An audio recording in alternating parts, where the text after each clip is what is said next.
খবরের কাগজ এবং সংবাদপত্র তো আমরা সঠিক তথ্যটা পাচ্ছি না, সত্য খবর কেউ ছাপাচ্ছি।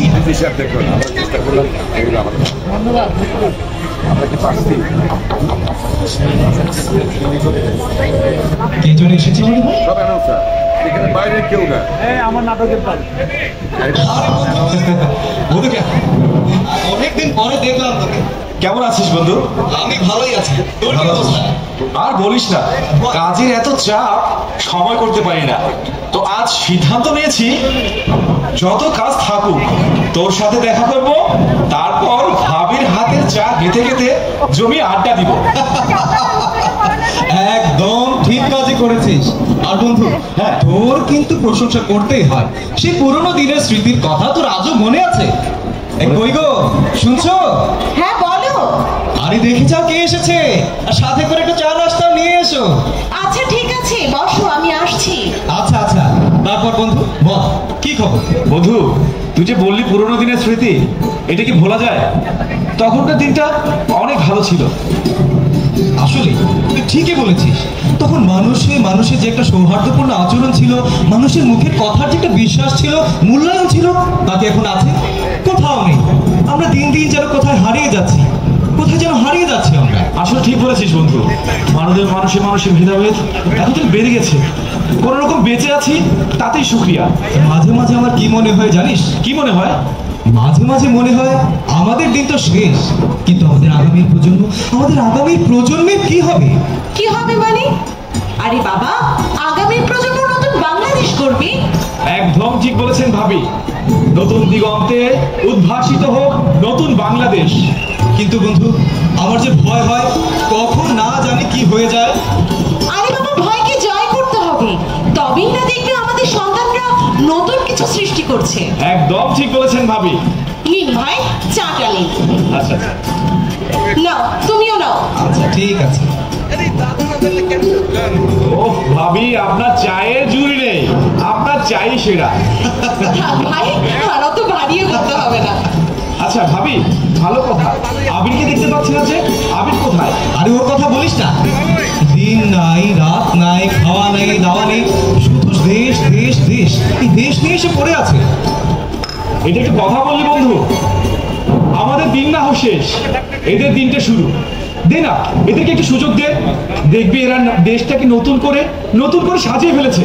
কিন্তু বন্ধু, ওই যে বলেছিলাম, আমার ভয় হয় কখন না জানি ফ্যাসিস্ট স্বৈরাচার সরকার আমাদের সন্তানদের বড় হারে হত্যা করে।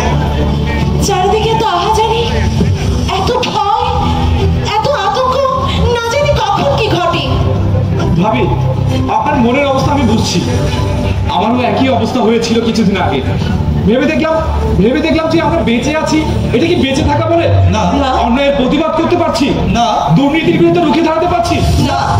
এই সমাজ দেশটাকে আমরা পরিবর্তন করতে পারছি না।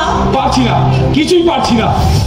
এই স্বৈরাচার ফ্যাসিস্টরা আমাদেরকে 17টা বছর জিপি কারাগারে বন্দী করে রেখেছে। এই বন্দী শেকল আমাদের ভাঙতে হবে। ঠিক বলেছেন ভাই।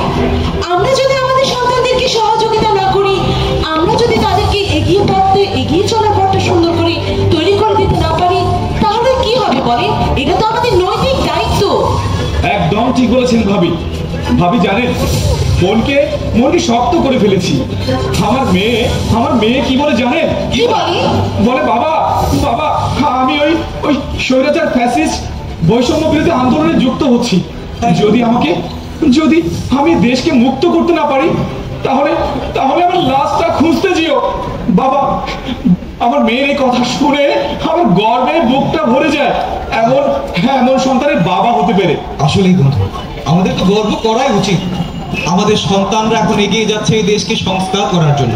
আমাদেরও উচিত তাদেরকে সহযোগিতা করা, তাদের সাথে থাকা।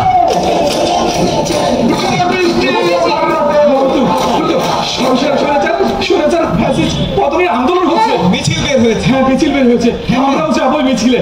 আমাদেরও যাওয়া উচিত। এবার নতুন কিছুই হবে। অবশ্যই। আমি দেখছি। মা, আবির। বাবা, আবির। মা, আমাদের কাছে কতগুলো পানির বোতল আছে? তা বেশ কিছু আছে বাবা। কেন? মা, আমরা যারা রাজপথে বৈষম্য বিরোধী আন্দোলন করছি, আমাদের খাবার ও পানি খুবই প্রয়োজন। দাঁড়া বাবা, আমি এক্ষুনি সালাম আলাইকুম চাচা। ওয়ালাইকুম আসসালাম। আমিন, বাবা তুমি কেমন আছো বাবা? চাচা। বাবা তোমাদের এই আন্দোলন, তোমাদের এই বৈষম্য বিরোধী আন্দোলন চালিয়ে যাও, আমরা আছি তোমাদের সাথে। বাবা এই টাকাটা রাখো, এটা দিয়ে তোমাদের খাবার পানি এবং তোমাদের খাবারের জোগান হবে। তোমাদের এই বৈষম্য বিরোধী আন্দোলনে আমরা আছি, আমরা থাকবো সব সময়। তোমরা তোমাদের আন্দোলন বন্ধ করো না, আমরা আছি তোমাদের সাথে। ধন্যবাদ চাচা, দোয়া করবেন চাচা আমাদের জন্য। বাবা আমি মা, এই নে বাবা, এখানে অল্প কিছু রেখেছি আমি পানির বোতল, আপাতত তুই এগুলো নিয়ে যা, আমি আরো কিছু ব্যবস্থা করছি তোর জন্য। ঠিক আছে মা। বাবা বাবা আবির, এই নে, এখানে কিছু টাকা আছে, এগুলো সাথে রাখবি। পানি তো দিয়েছে, আরো লাগলে আরো কিনে নিবি, এবং একই সাথে শুকনো খাবার এবং তোদের এই আন্দোলনে যেখানে যা খরচ হয় তা সেখানে খরচ করবি। এবং বাবা তোরা এগিয়ে যা, আমরা আছি তোদের সাথে। আরেকটা বিষয় বাবা, তুই হলি আমাদের দুজনের একমাত্র সন্তান। ভয় হয় বাবা, হারিয়ে ফেলার ভয় হয়। তুই একটু সাবধানে থাকিস বাবা, একটু সাবধানে থাকিস, এবং একই সাথে তোদের এই আন্দোলনে যারা যুক্ত হয়েছে, তোর বন্ধু বান্ধবী সকলকে সাবধানে থাকতে বলবি বাবা। তোরা এগিয়ে যা, আমরা আছি তোদের সাথে। বাবা আমরা যে বাক স্বাধীনতা, বৈষম্য মুক্ত দেশ, স্বৈরাচার পতনের আন্দোলন করছে। বাবা তুমি দেখে নিও, এই বাংলার মাটিতে নতুন দিগন্তের আলোয় উদ্ভাসিত হয়ে জন্ম নেবে নতুন এক বাংলাদেশ। সাবাস সাবাস বাবা সাবাস, তোদের এই উচ্ছ্বাস, তোদের এই উদ্দীপনা দেখে আমার মন বলছে বিজয় আমাদের হবেই হবে। হ্যাঁ। তোরা এই আন্দোলন বন্ধ করিস নি। হ্যাঁ বাবা, তোদের সাথে আমরাও আছি। হ্যাঁ আমরাও যুক্ত হব। তোরা এগিয়ে যা, আমরা আছি তোদের সাথে। তারুণ্য হাসছে স্লোগান কণ্ঠে দ্রোহদলে, রাজপথে শোনা যায় তপধ্বনি, অধিকারের মশাল চলবে তারুণ্যের হাতে।